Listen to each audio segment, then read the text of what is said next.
بسم الله الرحمن الرحيم اقرأ باسم ربك الذي خلق خلق الإنسان من علق اقرأ وربك الأكرم الذي علم بالقلم علم الإنسان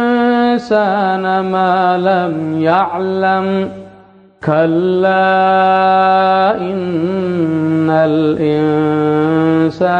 ليطغى أن رآه استغنى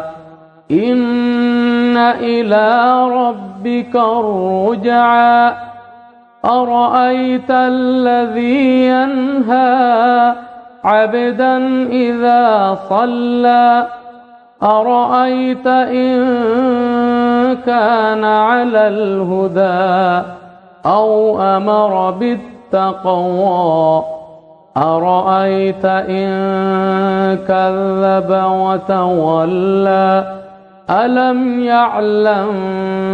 بأن الله يرى كلا لئن لم ينته لنسفعا